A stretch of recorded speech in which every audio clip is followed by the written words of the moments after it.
That's the worst part of everything, was when we had to quit farming. That would turn... Because we had 20 years of it. Yeah. Turns your life upside down, because it was, you have to learn a new life. Dad didn't know what he was going to do, what he was going to do for a job. Mom had a lot of stress because she was trying to put everything together all the time because Dad was having surgery. He was laid up for 4 months. Where Randy and I were going to work, what we were going to do.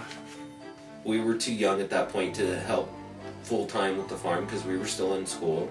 That was, I think, hard on all of us because we all, loved being on the farm so much, and we were going to become town people. And it was really stressful because we were used to being able to do what we wanted. Town is a lot more restricting. You have to be quieter. You can't let the dogs bark all the time. But it was okay. I mean, we did. We got by. I mean, after we started. I mean, it took a while.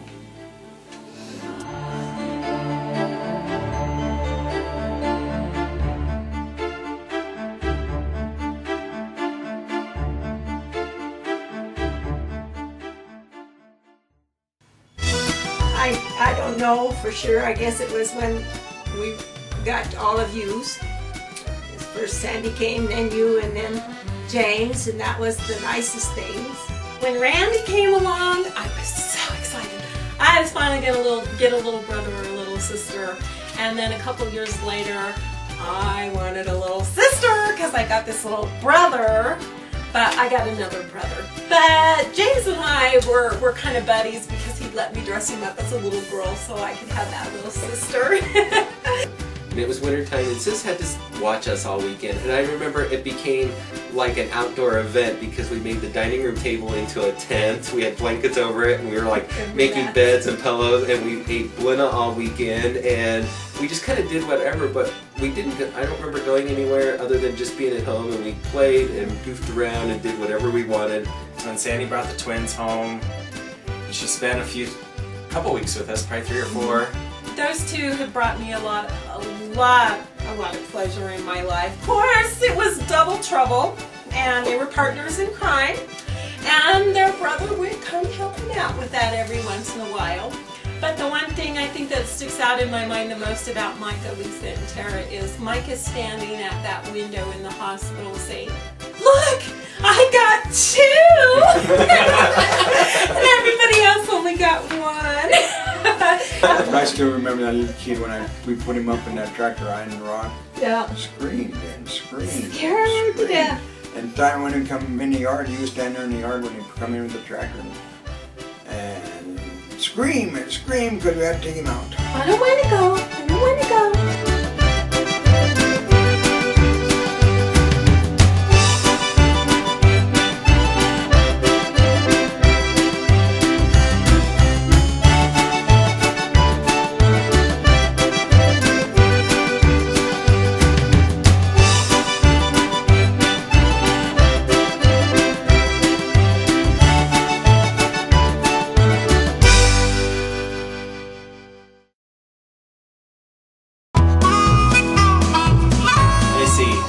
Dad, happy-go-lucky teddy bear, very little discipline. Dad was the old fuddy-duddy when it came to discipline because it was like, oh, you know better and blah, blah, blah. And I can't even remember getting a spanking from Dad unless it was really, really bad.